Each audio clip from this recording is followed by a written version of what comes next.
En este programa nos acompaña Agustín Jiménez, actor, cómico, director de teatro, guionista y docente. Licenciado por la Real Escuela Superior de Arte Dramático, completa su formación con estudios en pantomima junto a maestros como Julio Castronovo y Pepe Villuela. También se forma como ilusionista en la Escuela de Juan Tamariz. En teatro ha actuado en El Aroma de Roma, La Cena de los Idiotas, Perdidos, Una Boda Feliz, Ben-Hur, entre otras, y ha colaborado con compañías como Illana en El Apagón, por ejemplo. A lo largo de los años ha compaginado la interpretación con la dirección. Grupo teatral Rosa Chacel. Rosa Chacel, sí. La escritura y la adaptación de textos, por ejemplo, La extraña pareja. Ah, sí, para Reina Victoria, sí, es verdad. Desarrollando también una intensa labor como asesor creativo. En televisión ha trabajado como guionista, presentador y actor en programas como Siete Vidas, La Hora de José Mota, El Club de la Comedia, La Hora Chanante, El Hormiguero y más. Sí, bueno, la tele es casi cada semana vas a lo que es el cómico de guardia. Cuando necesitan uno, pues te llaman, sí. Así como en numerosas series de ficción. Su trayectoria en el cine incluye títulos como 8 apellidos catalanes, Yucatán o Un mal día lo tiene cualquiera. Docente en instituciones como la UNED, la Unión de Actores, y creación de sus propios cursos de comedia. Sí. Es colaborador de radio desde que fundara Radio Enlace. Ha trabajado en Cadena 100, La Cadena SER, Radio Marca y actualmente es colaborador habitual del programa de Carlos Alsina, Más de Uno, en Onda Cero. Autor de varios libros, artículos sobre humor e ilustrador. Agustín es una figura clave en el desarrollo del stand-up comedy en España. Entre sus numerosos reconocimientos destacan Mejor Cómico durante 2 años consecutivos en Paramount Comedy, Mejor Cómico Nacional, revista FHM, cómico con más monólogos como intérprete y autor en el Club de la Comedia y Mejor Espectáculo de Monólogos, Asume, y una larga lista de galardones. Pues nada, pues ya me llevo esto y ya para el currículum a mí me viene muy bien esto, ¿eh? Qué bien, qué completo. Son muchas cosas, madre mía. Uf. Actualmente... Sí. ¿En qué estás? ¿Gira? Actualmente estoy de gira con un espectáculo unipersonal, o sea que es un espectáculo, un show de comedia, porque la gente dirá de monólogos, pero bueno, yo creo que ya es comedia. En el concepto, muchas veces el texto es un pretexto para contar muchas cosas. Lo que pasa es que como te das a conocer como cómico y bueno, trabajando en radio, en podcast también. De hecho, llevo yo algún podcast, he estado dirigiendo y llevando un podcast sobre incontinencia masculina, eso te va a encantar, o sea, sobre salud masculina, porque nadie se atrevía un poco a hablar de esto, entonces lo pagaba además una marca pues bueno, Tena Lady te suena, ¿no? Sí, pues existe Tena Men. Claro. Tena Men existe porque hay hombres, porque también se nos va, pero no hablamos de ello. Entonces, que decirte, entre proyectos raros, por decirte, y siempre, y bueno, pues de gira, y bueno, también preparando el siguiente montaje teatral para el futuro, ya también una cosa... Otra vez, seguir en teatro siempre, no abandono nunca la carrera de actor de teatro. Así que, y bueno, muchas cosas de tele que vas haciendo, como tú has dicho, y apareces en una, en otra y ahí estás. Muchas gracias por compartir este espacio con nosotras. Sí. Agustín, ¿por qué teatro? Porque creo que es ya incluso, voy a decirlo así, aunque suene fuerte, la última artesanía, de las últimas artesanías que queda. La idea ya de artesanía y aparte por el poder evocador que tiene el teatro, así como la radio, ¿Qué pide al espectador un pequeño esfuerzo? Lo que se llama la convención teatral, que se ha hablado muchas veces estudiábamos nosotros en sociología teatral, que dábamos, no sé si lo da José Monleón, o sea, imagínate la época esta. Y en ello hacían mucho hincapié en lo que es la convención teatral, cómo el espectador participa de esta ceremonia de creerse que eso es la luz del sol, que esa ventana, esa es tu casa, que tú estás enfadado. Entonces yo creo que ese juego, todavía esa disciplina o ese ritual es bastante interesante como arte. O sea, es decir, por el poder evocador que tiene el teatro, me parece que el esfuerzo que se le pide al espectador y que hace para venir a verte, y tú a cambio tienes que estar bien. Que eso siempre digo, una cosa es que han venido y tú a cambio tienes que darle una verdad y contar una historia que sea creíble. O sea, que por eso te digo que el teatro y la radio, para mí son las dos que tienen mucho poder evocador. ¿Tú recuerdas, Agustín, la primera obra de teatro que viste? Sí. Sí recuerdo que nos llevaron a ver Luces de Bohemia. Luces de Bohemia nos llevaron con el instituto. Recuerdo que creo que realmente, pues si no era Rodero, José María Rodero era el ciego en la Max Estrella. Recuerdo que esa obra, pues yo estaba alucinando por muchas cosas, ¿no? Por el ataúd, por cuando estaba el cadáver muerto, porque le daban golpes al cadáver, el cadáver era un muñeco en ese instante. Yo se lo dije un día a mi profe de teatro en la escuela, le dije, oye, ¿por qué era? Esto era para el tema del esperpento de Valle Inclán, de darle golpes y que quedara... Dice, o que le daba miedo al actor meterse. Pero es verdad que quedaba muy esperpéntico los golpes que le daban al cadáver. Está vivo, no, esta cosa. Pero me impactó, tengo en mi cabeza esa imagen, pues era una adolescente. Luego sí he participado de obras de teatro que junto a mi madre, que las dirigía en el barrio, he estado muy cerca, muy pegado. Era el chico para todo. Me falta un niño, me falta un no sé qué, y eso lo iba haciendo. Ella me metía en el teatro, en las obras de teatro. Entonces, claro, he participado desde muy, muy joven, de muy temprana edad, en el proceso teatral. Pero vamos, creo que la primera vez que vas a un teatro y que vives el ambiente, yo creo que si es como le dicen el veneno ese que entra en el cuerpo, ¿no? Que te quedas para siempre. ¿Y recuerdas el momento que dijiste, yo me quiero dedicar a esto? Yo descubrí, hay dos momentos. Hay un momento en el que descubro que hay algo que no controlo y que está haciendo gracia. Recuerdo perfectamente el instante porque llevaba unos pantalones negros que eran muy difíciles en la época de conseguir, y mi madre me había dejado unos pantalones de pana negros. Porque decía la profesora, tenéis que ir todos de negro, pues estamos haciendo una especie de pastiche poético, un recital, pasando, fíjate qué profesora más maja, Concha Núñez. Tendría yo 15 años. Estamos hablando de que ella decidió hacer un recital de poesía desde la Edad Media hasta la actualidad. Recorrido toda la poesía con un montaje, pues ya fueran sombras chinescas, cogiendo a la gente que tocaba música, a los bailarines, a tal, y a los payasos. Es decir, este chico chiquitillo, pues era muy bajito, bueno, tampoco es que haya crecido más, pero le hacía mucha gracia. Dice, tú puedes recitar cosas del arcipreste de Ita y tal. Venga, pues lo recito, ¿no? Y recuerdo cuando iba hacia el micrófono, recuerdo que se reía la gente y todavía no había empezado, ¿no? Pero no hacía caras, tampoco estaba haciendo. Entonces había algún elemento X que decía, nada. Entonces yo recuerdo, también me decía mi madre, siempre tú no te acuerdas, pero tú te apuntabas a obras de teatro del barrio, aunque fuera para sujetar una lanza.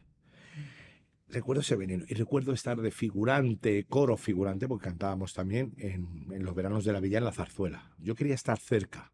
Y eso se lo he dicho muchas veces a mucha gente que se quiere dedicar a esto. Intenta no apartarte, estate cerca siempre del mundo del espectáculo, porque como sea, aunque sea llevando una lámpara, aunque sea, es que hay que estar cerca, de verdad que si te gusta realmente vivir cada día este tipo, las artes escénicas, es una escuela en sí mismo, ¿no? Entonces, yo recuerdo ese instante.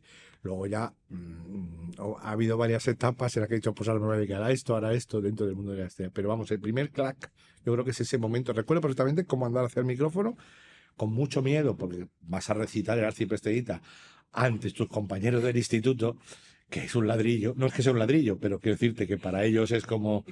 Y era, creo que era, pues es... Hace mucho, sí, el dinero, sobre el dinero de Arcipreste de Ita, hace mucho el dinero, mucho será de amar. Al torpe hace discreto, hombre de respetar, hace correr al cojo y al mudo le hace hablar, y el que no tiene manos también lo quiere tomar. Y entonces yo me acuerdo que decía, y el que no quiere manos también, el que no tiene manos también lo quiere tomar, y se reía, y digo, ostras, y yo decía, tengo un superpoder. Es como un poder, ¿verdad? Sí, ostras, cuidado. No hay que contar con ello, nunca No. cuento con ello, pero está. Pero está. Tienes un recorrido muy variado, actor, guionista, payaso, ilusionista, barítono. Barítono puro, como dice mi mujer. Eres un barítono puro. Ilustrador y docente. ¿Cómo conviven todas esas facetas y cuál dirías que es el hilo conductor? Yo creo que es la comedia, el hilo conductor, ¿vale? Esto tengo clarísimo. Está en todas esas facetas, la comedia en todas sus vertientes pero no solo porque la comedia, la gente cuando escucha comedia, lo que hace reír, no, comedia. O sea, la comedia, las estructuras que componen una situación que sí lleva a lo cómico, pero también ten en cuenta que antes se llamaban comedias, a todos en el arte nuevo de hacer comedias de Lope de Vega se llama así, o sea, no es que sea todo comedia, pero es decir, ese tipo de, yo creo que todo esto que has dicho, mucha gente que se dedica al mundo del espectáculo sabe que está dentro de las estructuras. Cuando tú dibujas es porque tienes que explicar, dibujando muchas veces decorados, vestuario, el figurinismo. Yo he estado en todos esos lugares. Tienes que maquillar. El actor de teatro se tiene que maquillar a sí mismo. La voz la tienes que educar. tienes que saber cantar un poco, bailar un poco, tienes que... Y lo de payaso, obviamente, ¿quién no yo he trabajado en comuniones, cumpleaños, tal, me he hecho una trayectoria de payaso, y cuando vas de payaso, pues tienes que hacer algo. Pues yo hacía magia cómica, ¿vale? O tocas un instrumento o haces alguna cosa. Es decir, no difiere mucho de lo que debería. Y cuando tú tienes que montar algo, pues lo escribes tú. Yo cuando llegaba a los monólogos, digo, o de cuentacuentos estaba, pues me escribía mis historias. Pero yo creo que cualquier artista les nace la necesidad creativa. O sea, si tú vas a cualquier compañía de antigua y tal, hacían de todo ellos. Y no tan antigua. No, no tan Hemos antigua, yo puesto creo que los grupos, luces, ¿no? Hemos claro, los llevado, grupos de cargado. teatro te dirán, pues mira, este es el que crea tal. Si tú eres, yo he sido ayudante de dirección y realmente ayudante de dirección es ayudar. Tú haces de todo. Yo he llegado me acuerdo una vez que tuve que simular un fuego en una escena, pues claro, sabes lo que es el fuego en el teatro, que es una de las peores bestias. Entonces yo me acuerdo comprar en un bazar de estos un micrófono que hacía lucecita, quitarle el sonido y con el cablecito y esto ponerlo con papel celofán en un sitio para que eso hiciera así. Te hablo de los años 90, que no teníamos tanta tecnología de LEDs. Y entonces para que eso estuviera en escena. O construirle una pistola al otro porque le pesaba demasiado y no se cayera y tú con cartón pluma. Es decir, esa es la utilería. Utilero, he sido muy buen utilero. Hay que envejecer esa puerta, hay que parezca madera, pues con el veteador, o sea, todo esto. Por eso te digo, cuando me preguntaba en una entrevista hace un rato, dice, bueno, ¿cómo se hace tantas cosas? Y dijo uno, porque era pobre. Porque tengo que aprender, tengo que aprender todos los oficios. Es como lo de maquillar. Pues te tienes que maquillar, lo que tú decías, las luces. Tienes que entender algo de sonido, yo no es que sepa de mesa de mezclas, pero ya llega un momento que tú estás ahí y dices, no, sube el máster. ¿Para qué? Pero ya te lo sabes. Tienes rever, todas esas cosas. Entonces, yo creo que forma parte también de esto que te decía de la artesanía teatral. Todas estas cosas, todas estas vertientes. ¿Te sientes más cómodo escribiendo o interpretándolo? Interpretando. A ver, voy a decirlo así. Me dicen que escribo bien, ¿vale? Y he escrito para otra gente y tal. No me gusta. O sea, a ver, te explico. No me gusta. ¿Qué quieres? ¿Construir las casas o vivir en ellas? Me gusta vivir en ellas. Pero es verdad que cuando me pongo a escribir, me cuesta esta cosa de sentarse, pero de pronto, cuando me empiezan a escribo todas las semanas, tengo esa costumbre de escribir, tanto para mí como para, pues si tengo que hacer algún sketch en radio, los escribo yo. Porque es una práctica que tienes que hacer y te obligas. Y de hecho está muy bien que a cabo de unos años te das cuenta que tienes una serie de textos y dices, coño, pues aquí empieza a haber un material, pero no me gusta. O sea, no... me resulta, he sido guionista y tal, pero al final, cuando me pongo, sale. O sea, no es que sea tampoco una cosa... Tienes también la práctica de escribir, no soy un escritor de esto de buscando una inspiración. Me pongo a escribir, hay que ponerse a escribir. Me pasaba que estaba leyendo el libro de Gente como que no, Sí. Y lo leía, pero con tu voz, porque me iba imaginando que lo ibas. Parece que está dicho para... Sí, es una forma de literatura que yo digo que es hablada, porque fue está muy pensada... divertido leérmelo así. Sí. Está pensada para hacer monólogos. Realmente los 3 libros son 3 libros de monólogos. Son...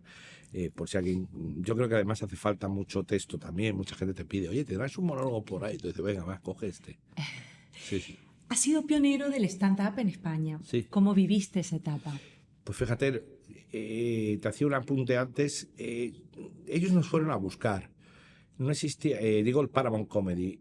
Siempre suelo diferenciar un poco, y esto dicho por el propio creador del Club de la Comedia, pues el Club de la Comedia era un fake, eran actores actores populares a los que les daban un texto y simulaban, pues esto es un club de comedia. Pero luego Paramount Comedy decidió ir por otro lado, que es voy a buscar cómicos y cómicas que estén en locales y los hago famosos.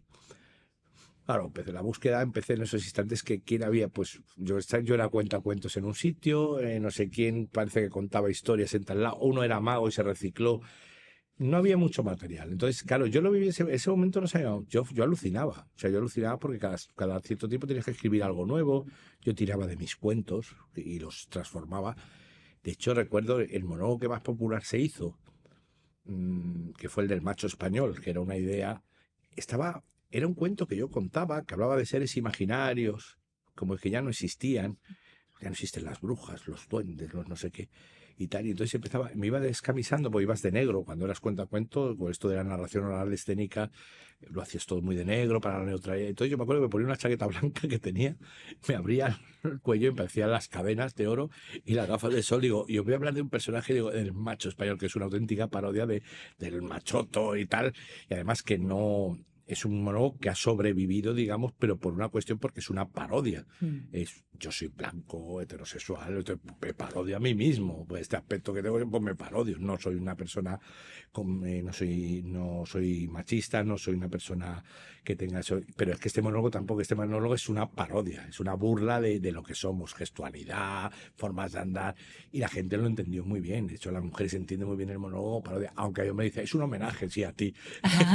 Pero ese concepto era un cuento, era un cuento. Y luego permanece en el tiempo, porque Sí, no. porque revisitando muchas veces Sí. monólogos de hace 15 años, da la sensación que Sí. uy, cuesta o... Sí, yo no he visto mucha, No sé. mucha distorsión, porque yo también me gustaba mucho componer, y le llamo componer al monólogo, componer desde el troncal de la comedia, o sea, de que sobreviviera el tiempo. Los temas, más o menos, hay alguna cosa que tú dices, uy, esto ya me chirría, pero porque también eran los 2000. Pero el cuerpo humano, es un monólogo sobre el cuerpo humano. El de los países es un monólogo sobre los países, en general, hablando de lo que... Porque era una idea que yo tenía, como ese personaje macarra que se me ocurrió hacer en escena, me protegía a mí también como actor, me protegía mucho de cuando tenía que salir de locales a actuar, entonces necesitaba un personaje. Y me acuerdo que la gente, yo lo mantenía muchísimo. Me acuerdo que iba yo con mi cazadora de cuero a las actuaciones, la gente, wow, cuidado con esto y tal. De hecho, algunos me han mandado hace poco, lo he subido ahí en redes, pues un cartel de los años del 2001, 2002, que unas pistolas, perilla, una cosa perfilada, las patillas. Era un look que yo me había creado. Que además yo me acuerdo luego cuando cambié el paso, pues dije, bueno, pues ya hemos estado 9 años con esto, y me puse a hacer la cena de los idiotas, que es un personaje completamente distinto.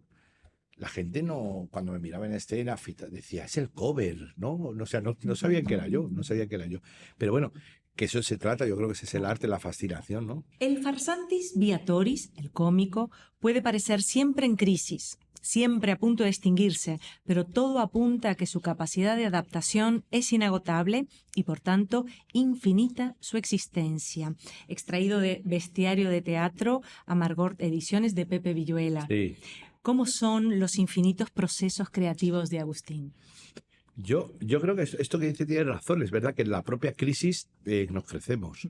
Yo creo que los procesos creativos pasan por una necesidad.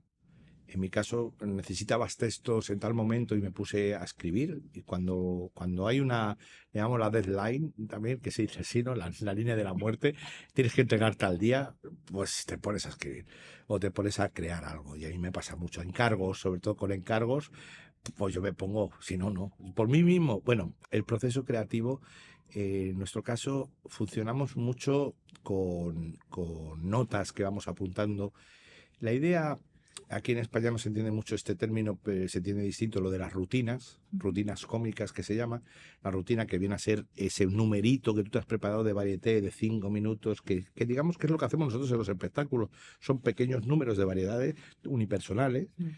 Yo en mi espectáculo, pues verás unos números en los que yo hago una imitación de un cerdo fantástica y explico por qué nació esa imitación y a dónde lleva. En otro momento verás a mi madre interpretar como si fuera Antígona o si fuera la casa de Bernarda Alba, pero en las fiestas del barrio, como habla ella, la gente, con una cultura que no sé cuánto.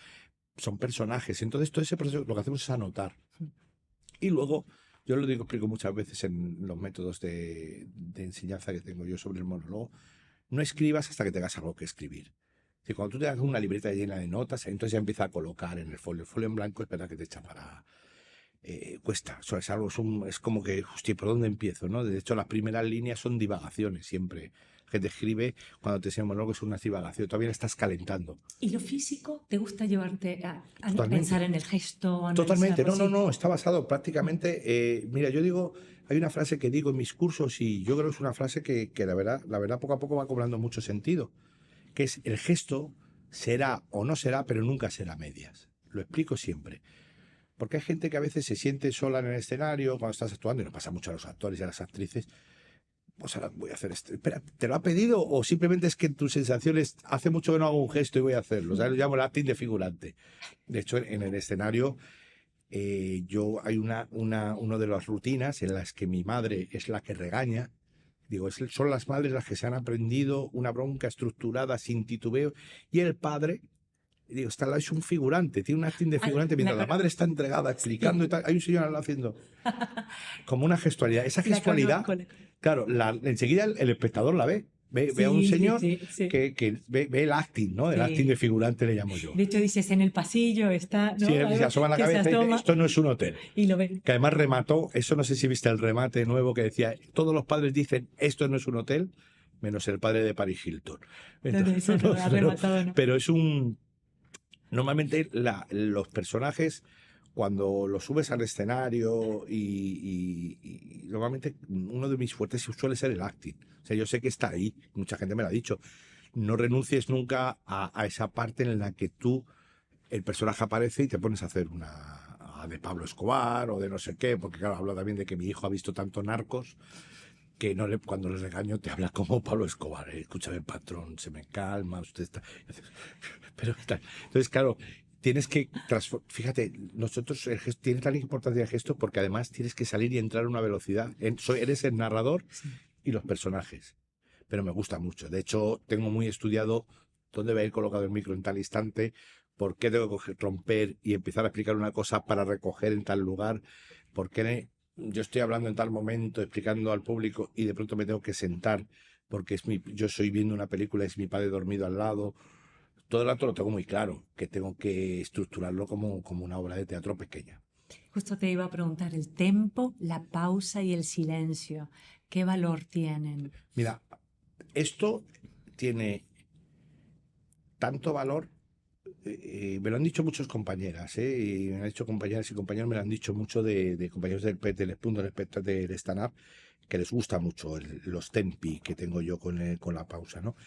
Pero, de hecho, hay uno de los sketches ahora últimamente que es una pelea de fumaos. O sea, contrapongo lo que es la pelea de borrachos, violentas, que todo niño ha visto. No es que esté defendiendo la marihuana, pero vengo a decir pero peleas de fumaos. Y entonces, claro, eso necesita unos tempi, lo explico, además lo hago, Sí. como dos personas, pero tienes que cortar justo, en tu cabeza te va diciendo, sostén, sostén, ahora. Es casi como música. O sea, Sí, sí, realmente es es música. Para mí partitura, la ¿eh? comedia es un género musical, Sí. siempre. O sea, si tú la tratas así, va a funcionar. Y es como, es ahora el instante. Y de hecho hay un momento, por ejemplo, que también tiene que ver con lo sonoro, que me gusta mucho, más que el texto. Hay un ronquido que yo hago, que es larguísimo. O sea, de hecho tengo que tirar de diafragma hasta que el público aplaude porque no puede más. Que de hecho ahí viene el gag, que yo le digo al público, ¿a qué esperáis para aplaudir? Me estoy muriendo. Pero además un ronquido, lo sonoro en mi caso ya sustituye incluso a veces al texto. O sea, la fuerza del sonido, verlo en escena, porque el ronquido que yo hago es esto. O sea, es uno, ostras, ese ruido y tal, ¿no? Entonces, claro, yo busco todos esos efectos sonoros y el silencio forma parte también ahora viene, ¿no? De esa forma de enganchar. De hecho, uno de los primeros monólogos que yo tenía, que se llamaba Cómo se cuenta una historia, tenía como 5 elementos fundamentales que eran los que hacíamos cuando tratamos un texto. Volumen, tono, pausa, ritmo e intensidad sobre las palabras. Entonces, la pausa yo explicaba la duración que tenía que tener. Y decía que la duración de una pausa es hasta que se ríe el público un segundo antes. Entonces decía, todo estaba basado en el cuento de Caperucita Roja. Entonces decía, y Caperucita caminando por el bosque. Y decía, pues hasta ahí, ¿no? Cuando la gente piensa, se le ha ido, se le ha ido. Pero tiene que ser un segundo antes. Ese Qué trabajo bueno. es muy interesante. Sobre todo yo creo que atrapa, porque lo explica en el monólogo. Sirve para atrapar al espectador, ¿no? Para decir, hostia, es instante, ¿no? Hay un momento de un poema que yo hago en el espectáculo que tiene las pausas justas. O sea, me doy cuenta. Además, lo noto por el silencio de la gente, porque estamos en jaja, jiji, de pronto hablo porque pregunto a la gente si sabe lo que es el Skype y lo de conectarse por Skype. Ah, sí. Pero yo siempre hice uno, lo del sofá, el Sky, ¿sabes lo que es la piel de Sky, Ah, no? sí. Y entonces digo, pues esa persona tengo un poema de mi padre que dice así, no hay nada más bonito, no hay nada más bonito en el mundo, no lo hay. que levantarse en verano de un sofá de Sky. Y entonces ya está solo esos silencios. La gente se queda como, oh, y hago, ¿sabes? Ese ruido, adiós piel. Pero claro, la gente, me doy cuenta que reconoce la voz como, hostia, esto es un espectáculo. Hay espectáculos en los que yo he empezado con Antígona, con un cenital, una música de Dudú, y un rayo de sol, esplendores más risueños de cuantos en días pasados han alboreado sobre Tebas, la de 7 puertas. Has amanecido por fin, ojo del dorado día, y al mortal de esplendente escudo que huyera de Argos vestido de hierro, le has hecho ir ciego, desesperado. Sueltas las fugitivas riendas. Y digo, bueno, pues hasta aquí la subvención. Y entonces esa ruptura me gusta porque, claro, la gente viene al espectáculo, era un espectáculo que yo hacía antes, se quedaba como... Yo venía a lo de los monólogos, este señor está aquí con un cenital. Sí, pero esa es la pausa, ese es el trabajo teatral que me interesa. Maravilla. Has actuado en 2 ocasiones en el Festival Internacional de Teatro Clásico de Mérida. Ben-Hur, de Illana. Además he ido con montajes que... Vale, sí, sí. Y en El aroma de Roma. Musical, sí, sí. Dirigido por Udi Aragón. Sí. ¿Qué recuerdas de estas experiencias en ese espacio tan emblemático? Pues por mira, de Ben-Hur recuerdo, la experiencia que recuerdo es qué hacen aquí los payasos. Porque nosotros fuimos con Ben-Hur, la historia loca de Ben-Hur, la contaban con el sobrenombre, pero era Ben-Hur hecho por Illana. Estamos hablando que van a estar las cuadrigas, que va a haber los remeros, pero esto además lo llamaban ellos teatroscope, en teatroscope. Entonces tiene una pantalla gigantesca donde nosotros, pues mira, yo recuerdo como un salto muy grande hacia adelante en mi trabajo. Primero, llegar a Mérida, que es con 3.200 personas, y que yo me acuerdo que habría de pueblo de la Augusta Mérida, pueblo romano en definitiva. Entonces yo tenía ya que era el primero que hablaba y tal. Yo me acuerdo que salíamos como los 3 Reyes Magos, que estaba Richard Collins Moore y Fael García, y yo pues, subidos en una especie de camellos que eran como unas marionetas, íbamos así andando para empezar. Yo digo, bajando entre la gente, y digo, esto ya es un comienzo ya para Mérida, que la gente estaba muerta de la risa. Yo me acuerdo del primer ruido que hice yo de camello, cuando giré porque era como una especie de marioneta y se movía así la cabeza y dice, ese ruido ya la gente fue como tal. Lo de las cuadrigas, o sea, porque las cuadrigas era sin caballo, pero con el carro aquí puesto así, sujeto, y hacer como que todo pantomima y tal, y las curvas y los giros, todos con la pantalla de atrás se iba viendo. Teníamos que coincidir con las curvas, luego el giro. Yo tenía una caída de especialista de la leche. Para mí fue increíble, y trabajar con Illana, y ellos lo saben, que fue un encuentro como de, ostras, Agustín, yo pensé que solo hablabas, que eras un tipo solo de monólogo, pero vio que corporalmente también había un trabajo muy... Y luego el aroma de Roma fue la primera vez, digamos, que yo hice un musical. ¿Qué te quiero decir con esto? Y le digo a muchas actrices y actores, es flipante que tú estás intentando actuar normal, estás oyendo la música como está empezando, y tú diciendo, porque además te digo que lo cierto es que algún día volver, digo, la madre que me parió, qué complicado, tuve que aprender mucho, sobre todo, ya te digo, de esas entradas, de la idea del musical, de cuando te ríes con notas, cosas así como de, ¿sabes? Había un momento, me acuerdo, que decía mi malvado plan, porque yo era el malo, y había una caída musical que decía mi malvado plan, plan, plan, plan, plan, plan, plan, plan, plan. La gente se moría de risa porque tú tenías que hacerlo, pero todo escuchándolo a la vez. Para mí fue, y llegar a Mérida también con esto. Yo las 2 veces que he ido a Mérida ha sido para hacer el payaso. Me parece estupendo. Sí, no, porque yo lo bueno también que tiene este tipo de espectáculos es que ya en Mérida también está la parte familiar. Está muy bien que, pues claro, llevas a los chavaletes ahí a ver a lo mejor una Antígona y les cuesta un poquillo más, ¿no? Pero nosotros digamos que era un poco el relajo de una semana, era una cosa muy... Pero vamos, ya para mí ha sido una cosa... De hecho, una cosa trajo la otra. O sea, a mí me cogen para el aroma de Roma porque me habían visto hacer un buen legionario romano en Ben-Hur. Y dije, oye, a este con esa voz tan fuerte que tiene le vamos a dar el de entrenador de gladiadores para la siguiente. Y entonces, es una voz que tengo yo que es muy fuerte, una que se me ocurrió. Como docente, has diseñado un curso propio de comedia. Sí. ¿Qué te motivó a crear ese método? La experiencia, no. Yo sí llevo dando clases muchos años, en muchos sitios, en muchos lugares, sobre monólogos, y yo creo que también el fin, digamos, último del artista es también transmitir su conocimiento, ¿no? Que no muera en uno. Entonces, es interesante ser buen docente, intentar explicar tu arte y que se pueda transmitir, o sea, que lo puedan entender. Es muy fácil decir, mira, yo lo hago así, pero encontrar las claves para poder enseñarlo a mí me gustó mucho, porque entra dentro de la investigación nosotros que estamos continuamente con la comedia. Ten en cuenta que a nosotros nos preguntan continuamente por qué, cómo, cuándo, qué ocurre. ¿Qué hago si nadie se ríe? Eso me impactó cuando estaba Claro, leyendo los pero módulos. yo es una cosa que siempre digo, pero es que mi trabajo es que se ría. O sea, yo sé estas preguntas, claro, que a veces se lo pregunta a un piloto y dice, oye, ¿qué pasa si el avión no, pues se cae? No, en nuestro caso no muere gente, por suerte, ¿no? Pero ¿qué pasa si no se ríe? Tenemos trucos. A ver, normalmente nos ha pasado, a mí me pasa muchas veces en convenciones de empresas, yo trabajo mucho también, te llaman, va a venir Agustín, y claro, llegas ahí. Y eso es como una boda donde están medio enfadados porque el jefe les ha obligado a ir y ahora un cómico. Y tienen la suerte de que eres conocido ahora, pero a veces es un material. Y entonces dices, no se ríe, tienes que tirar de trucos. De hecho, nosotros tenemos muchas cosas preparadas, chistes de comienzo que se llaman la headliner, le llamamos, ¿no?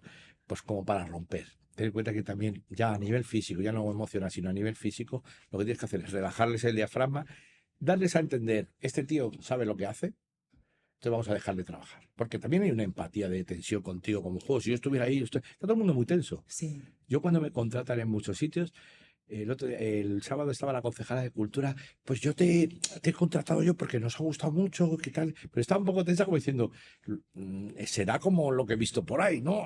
Y luego cuando eso están súper relajados. Pero a primeras lo que haces es estar a entender al espectador, yo sé lo que hago. Todas estas técnicas las explico muchas veces. Digo, pues ten siempre una línea de comienzo, escalétate el espectáculo como si fuera lo que he dicho, un espectáculo de variedades unipersonal, donde tú diriges, llevas, tienes los números preparados en una escaleta de un espectáculo. Tú sabes que ahora vendría un buen número, ahora podemos relajar un poco, ahora podría meter algo musical, ahora podría, pues yo qué sé, voy a hacer una imitación, ahora no sé. Yo lo concibo así y lo recoloco. Digo, esto no está funcionando, voy a meterlo aquí entre estas cosas porque está malito este chiste. Y luego las tablas Sí, también, ¿no, sí, Agustín? no. Porque es maravilloso que... 3 Ts. Yo digo Sí. las 3 Ts.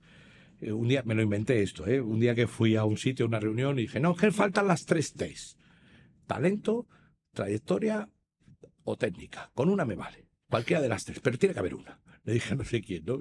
Y es verdad, fue una cosa que se me ocurrió en el campo, pero es verdad que dices, con técnica puede subsistir. Hay gente que técnicamente es maravillosa, lo ves y dices, a lo mejor no te llega, pero dices, pero a mí me cumple los mínimos.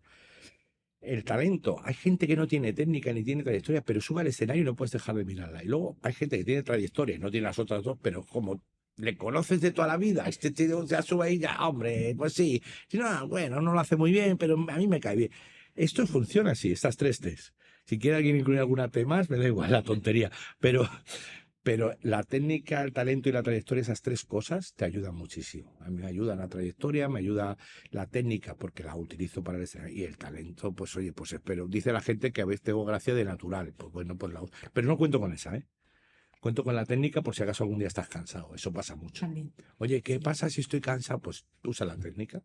Gente especial. Son originales y no se les puede decir nada porque están rociados por el halo de los dioses. Sí. Las musas les han tocado y tú no vas a poder entrar en su círculo mágico de artistas y creadores. Estamos en tu libro Gente como que no. Sí. Guía práctica y cachonda antipersonas tóxicas. Sí. Ediciones Martínez Roca, Editorial Planeta 2015. Sí. ¿Cómo surgió esa escritura? Mira, todos mis libros han surgido cuando me querían pedir otra cosa y yo les convencía de otra. Decía, ¿podrías escribir un libro? Sabes que hay libros oportunistas, comerciales, que te dicen, como escritor que te he dicho de oficio, dice, oye, ¿puedes escribir un libro? Yo qué sé, se puso de moda, no me acuerdo de aquella época, lo que era, algo de política. Y dije, no, es que eso no lo acabo de ver, pero tengo una idea. Y estaba en ese momento ojeando, ¿eh? No es que lo haya leído, pero digo, sí, que ojeo y me hizo gracia, pero porque empieza a funcionar el cerebro del cómico, el de Gente Tóxica. Hay un libro que se llama así, Gente Tóxica, pero yo lo leía y era como muy general. Porque las personas, las energías, no sé, yo dije, tío, y no puedes profundizar Ir a por el del acordeón, a por el de la gaita, a por el mimo, a por el mago, a por el amigo ese que quiere ser amigo tuyo y tú no quieres ser amigo de él, pero él venga una cervecita. Ese, digo, hablamos El de la tuna. el de la tuna. En este caso creo que hablo de artistas, de actores y tal. Pues sí, pero claro, estás hablando y cómo combatirlo. Entonces digo, me apetece hacer un libro humorístico y de hecho algún extracto está en monólogo. Está hecho, en algún monólogo está hecho, interpretado la tuna, se habla de la tuna, se habla de esa gente que, creo que en el libro no sale, que se pone para él la voz molona de la anécdota y al otro le pone la voz de tonto. No, yo le estaba diciendo que, no, hombre, por favor, y él me dice, y tú dices, ah, vale, que el otro es el tonto y tú eres el listo. Ya condicionas en la narrativa. Claro, todo esto, los libros, pues surgen muchas veces, y en este caso el título, además, lo dije de coña. Dije, se va a llamar Gente como que no. Y de hecho, si tú ves en los colores y todo esto, es igual que el de Gente tóxica. O sea, Sí, parece una parodia de otro sí, libro. sí. Pero vamos, muchos libros. El libro de cine primero que tengo era un libro sobre cine, porque yo tenía una visión me gusta mucho hacer crítica de cine así y tal. Y les hizo gracia como yo contaba las películas y dijo, puedes escribir un libro hablando de los géneros en general y son monólogos también. A lo largo de tu carrera, ¿puedes compartir alguna anécdota de esas que sudas frío y luego te partes de la risa? Sí. Hay varias. Es decir, a lo largo de... A ver, tengo algunas, pues como de que se caiga un foco y esto lo sabe José Mayuste, estábamos en un sitio y se cayó un foco y justo estaba yo hace 5 minutos ahí. Y entonces cayó, se rompió por dentro y que empezó a caer cristales. No se suele caer el foco, se cae, estalló el cristal y empezaron a caer. Y hubo que quitar esos cristales y se inventaron un personaje que apareció limpiando, que eso, pero bueno. Pero el momento que yo realmente viví en un teatro, y no sé si era Miranda de Ebro o Arganda del Rey, cualquiera de estas dos puede ser, Miranda de Ebro, en el teatro. Estoy actuando, quedan 5 minutos para acabar, yo tengo un músico aquí que está tocando con la guitarra, pues haciendo un poco secundando con música lo que yo hago, haciendo música incidental, y de pronto estoy actuando, era una época en la que estaba también el tema este de que los cómicos, en los límites del humor, empezó esa cosa, y veo que se están llevando al público, que empieza a aparecer la policía, y se va llevando al público. Y yo pensé, hostia, en mi cabeza era, ¿qué has dicho? ¿Has dicho algo? ¿Alguien se ha levantado, te ha denunciado? Pero no puede ser que lleguemos a este límite, ¿no? Entonces yo sigo actuando, digo, no, y la gente empieza a venir y digo, tranquilos, que va dentro del número. No os he dicho que nos desalojaba la policía al final. Y la gente, qué gracioso, se va. Entonces pasa por delante de mí un acomodador. Me mira así, pasa por delante, por el proscenio y me hace, es que hay fuego. Y hago, bueno, pues vamos a seguir. Yo como la orquesta del Titanic, toca un poquillo y aquí nos vamos a ir yendo poquito a poco, como sacándolos así, como de pronto, y ya salimos fuera y el público, claro, estaba ardiendo el edificio justo pegado al lado. Y estaban desalojando el teatro, claro, que por si se contagia. Y claro, la gente muerta de la risa fuera, claro, diciendo, haciéndose fotos, tía, y como digo, hombre, por suerte has mantenido la calma. Me salió el capitán de barco. Yo me quedo aquí hasta el final. Pero tú imagínate que de pronto sales tú corriendo. Pues a que se salve el artista. No, yo mantuve la calma. Dije, bueno, yo vi la calma en los policías, vi la calma en nosotros. Dije, bueno, vamos a ir poco a poco. Sí. Sacamos a la gente. La gente pensó que era un número final. Digo, hostia, contratar a la policía. Decía la gente, pensamos, hola, ha llamado a la policía local para que acabe así. ¡Qué maravilla! Sí, pero más que quedan 5 minutos, ¿sabes? Te digo, de espectáculo tampoco. ¡Qué locura! Sí, luego vas recordando. Es verdad que cuando, por ejemplo, nosotros cuando empezábamos con la comedia en el año 2000, 2001, íbamos mucho al País Vasco. El País Vasco pues fue de los primeros en contratar el monólogo, porque si lo tuvieran por Euskaltel o lo que sea, se hizo muy popular en el País Vasco el género. Entonces veníamos de Madrid, cogíamos un coche, 4 cómicos, pues estaba Keke, estábamos, no sé, Alfredo Díaz, me acuerdo, tal, otro, 3 o 4. Íbamos todos los viernes en San Martín, cogíamos un coche y nos íbamos al País Vasco. Burgos, la Guardia Civil siempre, pum. Por favor, ¿dónde van ustedes? Claro, 4 tíos, así un buen aspecto y tal. Que llegaron y íbamos al Teatro Ayala, siempre a actuar. Y ya nos llamaban los de la productora. Decía, bueno, que hoy, creo que el viernes va para allá otra vez el Comando Ayala. Nos llamaban el Comando Ayala, pues siempre nos paraba la Guardia Civil, como si fuéramos un comando de ETA. Pues ya, y ya estamos acostumbrados. Nos llamaban el Comando Ayala y nos quedamos con nos pusieron ese sobrenombre. Decía, pero era porque nos paraban siempre. Entonces, Pero eso formaba parte de las giras, que eran muy, muy divertidas. O sea, las giras, ten en cuenta que es un género que empieza, no sabemos lo que hacemos, esa inconsciencia de 30 y tantos años Qué maravilla. yo era muy feliz. Yo firmaba autógrafos por encima de mis posibilidades. Digo, pues, ¿qué quieres? Esto, ¿no? En el Renacimiento, la risa posee un profundo valor de concepción del mundo. Es una de las formas fundamentales a través de las cuales se expresa la historia y el hombre.